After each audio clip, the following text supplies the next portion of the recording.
যোৱাকালি আৰু আজি আমি ৰাজ্যত 39খন সম জিলাৰ কাৰ্যালয় আৰু সম জিলাৰ উদ্বোধন কৰিছোঁ। এই সম জিলাৰ কাৰ্যালয়সমূহে ৰাইজৰ দৈনন্দিন কাম কাজসমূহ সুচাৰুৰূপে সমাধান কৰাৰ ক্ষেত্ৰত এটা বিশেষ ভূমিকা পালন কৰিব।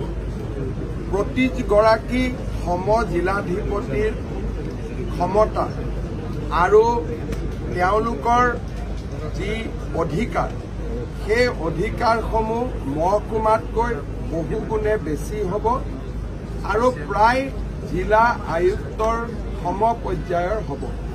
যদিও জিলা আয়ুক্তৰ যিটো জিলাৰ সমগ্ৰ জিলাখন চোৱা চিতাৰ তেওঁৰ যিটো দায়িত্ব, সেই দায়িত্বটো তেওঁৰ লগত থাকিব, কিন্তু মূলতঃ ৰাইজৰ দৈনন্দিন কাম কাজ যেনেকে ৰেভিনিউ ৰিলেটেড কাম কাজ, বিভিন্ন প্ৰমাণ পত্ৰৰ কাম কাজ, বিধায়ক ফাণ্ড, আনটাইড ফাণ্ড, বিভিন্ন ধৰণৰ কাম কাজ সম জিলাৰ কাৰ্যালয়ৰ পৰাই সমাপন কৰিব পৰা হ'ব।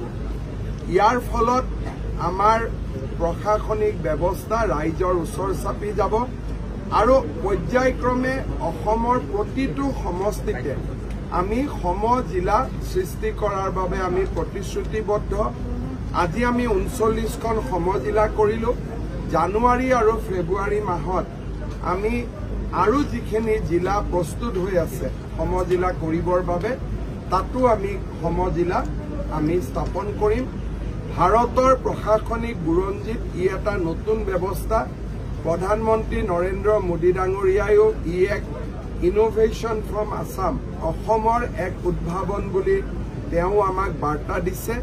মই গৌৰৱ অনুভৱ কৰিছোঁ যে আমি প্ৰশাসনক ৰাইজৰ ওচৰ চপাই লৈ যোৱাৰ ক্ষেত্ৰত এটা বহুত ডাঙৰ ঐতিহাসিক পদক্ষেপ গ্ৰহণ কৰিবলৈ আমি সক্ষম হৈছোঁ। সম জিলাসমূহত যিটো পুঁজি আবণ্টন দিয়া হ'ব, কেনেধৰণে দিয়া হ'ব বা সম জিলাত পুঁজি নাথাকে। যি বিধায়ক বা সমষ্টিৰ যিটো পুঁজি, সেইটো এতিয়াৰ পৰা জিলা উপায়ুক্তৰ কাৰ্যালয়ৰ পৰিৱৰ্তে সম জিলা আয়ুক্তৰ পৰা পৰিচালিত। বিভিন্ন চৰকাৰী কাৰ্যালয়ত ধনসমূহ উভতাই বিচাৰিছে, অব্যৱহৃত ধন উভতাই নিদি পেলাই তাতে পোৱালি পাৰিব দিন ৰাখিম নেকি? এইটো এটা নিউজ হ'ব পাৰে নেকি? আপোনাক মই 10 টকা দিলোঁ, আপুনি ব্যৱহাৰ নকৰিলে, এতিয়া 10 টকাটো আপুনি ৰাখি কি কৰিব? এইটোতো চৰকাৰক ঘূৰাই দিবই লাগিব।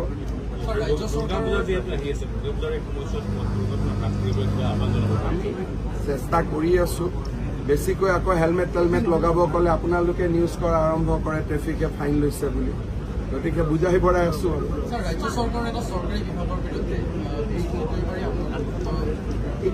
তেওঁ পৰামৰ্শ দিছে যে 6 শিডিউলৰ ব্লক 6 শিডিউলতে হ'ব লাগে। এইটো ভাল পৰামৰ্শ, তাততো কোনো বিৰুদ্ধে কোৱা নাই। তেওঁ এটা পৰামৰ্শ দিছে, পৰামৰ্শটো গ্ৰহণ কৰিলে হ'ল। আৰু ক'ত স্মাৰ্ট মিটাৰ? কালিতো মোক মানুহে হোৱাটছএপত দেখুৱাই আছে যে স্মাৰ্ট মিটাৰত বিলেই নুঠা হ'ল এতিয়া ইলেক্ট্ৰিচিটি। এনেকে বাগৰি গৈছে। প্ৰতিবাদ চলি আছে। প্ৰতিবাদ কৰাসকলে নিজৰ নিজৰ স্মাৰ্ট মিটাৰটো এইকেইদিন চাই ল'লে হ'ল। এইকেইদিনটো মোক আজি আপোনালোকৰ জাৰ্নেলিষ্ট এজনে ৰাতিপুৱা মোক পঠাইছে যে মিটাৰটো এনেকে বাগৰি গৈছে, মানে কনজাম্পশ্যনটো বাগৰি গৈছে আৰু অহা 3 মাহত আৰু কমি যাব। গৰমৰ সময়ত ইলেক্ট্ৰিচিটি কনজাম্পশ্যন বেছি হয়, গৰমৰ পিছত কম হয়। এতিয়াতো মই এইকেইদিন হাৰিয়ানাত গৈ দেখিছোঁ বিজেপি আৰু কংগ্ৰেছে মেনিফেষ্টোত দিছে যে আমি স্মাৰ্ট মিটাৰ প্ৰৱৰ্তন কৰিম।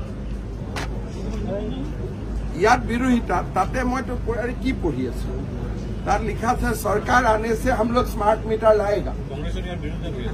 তাতে নিৰ্বাচনী ঘোষণা পত্ৰবিলাকত দি আছে।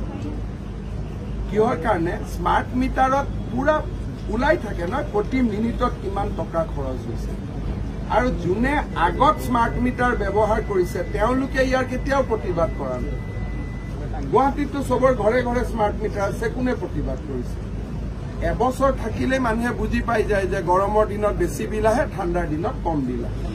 ৰাষ্ট্ৰীয় পৰ্যায়ত ইণ্ডিয়া গঠনৰ পাছতে এইবাৰ গঠন কৰা বিৰোধী ঐক্য মঞ্চৰ নামটো সলনি কৰা হৈছে।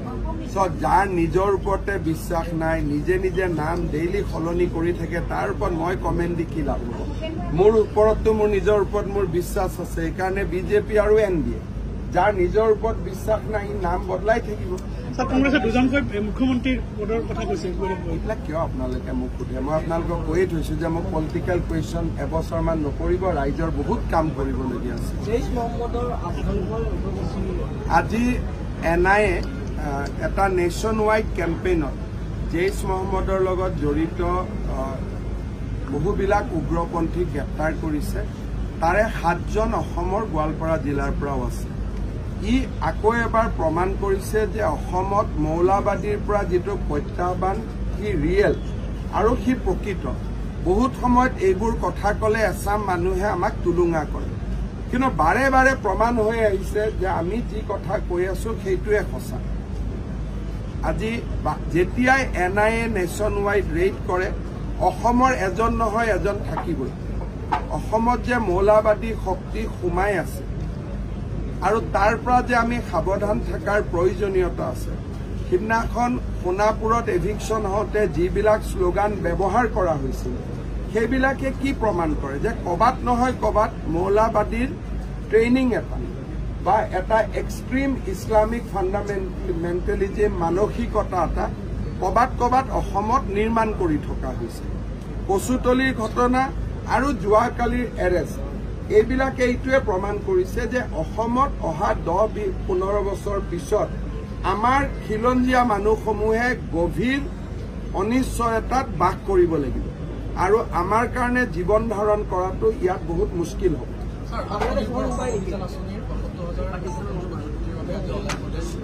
আজি মোৰ অলপমান অসুবিধা এটা আছে কালিও নিযুত মইনা আঁচনি আছে গতিকে 7 তাৰিখে কৰিম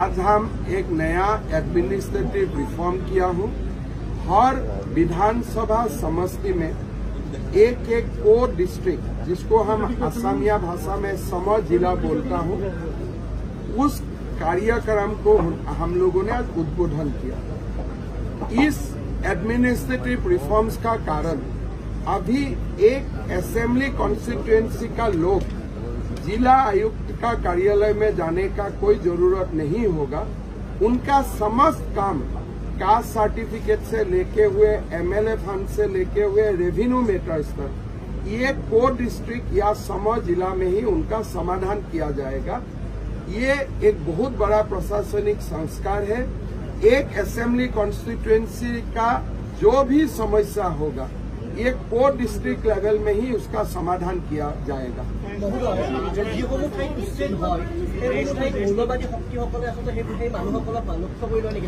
जेतिया इयाते आपनालोके जाने जे किछुदिনৰ পৰা आपनालोके টিভি নিউজত এবিলাক নিউজ নাপায় হৰ্ষ মণ্ডল আৰু বিভিন্ন ব্যক্তি অসমত আজি 3 মাহৰ পৰা ঘূৰি ফুৰিছে আৰু হাইকোৰ্টৰ অৰ্ডাৰত যিবিলাক জাগাত আমি এভিকশ্যন কৰিছো তেওঁলোকক উচতনি দিয়াৰ কাম কৰি আছে আৰু যোৱা কেইটামান দিনত যোৱা 3 মাহত কেতিয়াবা আপোনালোকে আমাৰ অসম আৰক্ষীৰ লগত কথা পাতিলে গম পাব ডাঙৰ নেশ্যন ৱাইড এনেকুৱা ধৰণৰ শক্তিসমূহ অসমত যোৱা 3 মাহৰ পৰা ঘূৰি আছে যেতিয়াই কোনোবা তেওঁলোকে গম পায় যে কৰবাত ফৰেষ্টৰ কাৰণে এভিকশ্যন হ'ব কৰবাত ট্ৰাইবেল বেল্ট এণ্ড ব্লকৰ কাৰণে এভিকশ্যন হ'ব তেওঁলোকে মানুহক অৰ্গেনাইজ কৰা কামত নামি পৰে আৰু ইয়াৰ তথ্য আমাৰ হাততো আহে বহুত তথ্য আমি ৰাজহুৱা কৰো বহুত তথ্য আমি নিজৰ লগত ৰাখি থৈ দিওঁ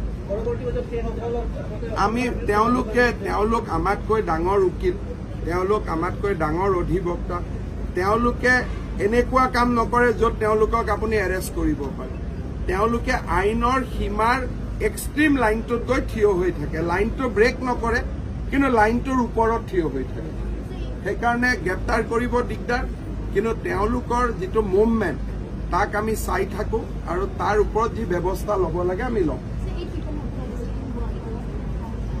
NIA ने आज नेशन वाइड एक अभियान चलाया था इस्लामिक फंडामेंटलिस्ट का खिलाफ असम पुलिस को भी जिम्मा दिया गया था 8 लोगों को गिरफ्तार करने का हम लोगों ने उसको गिरफ्तार किया और NIA को हैंड ओवर किया बाकी का जो विवरण होगा वो NIA ही आप लोगों को दे पाएगा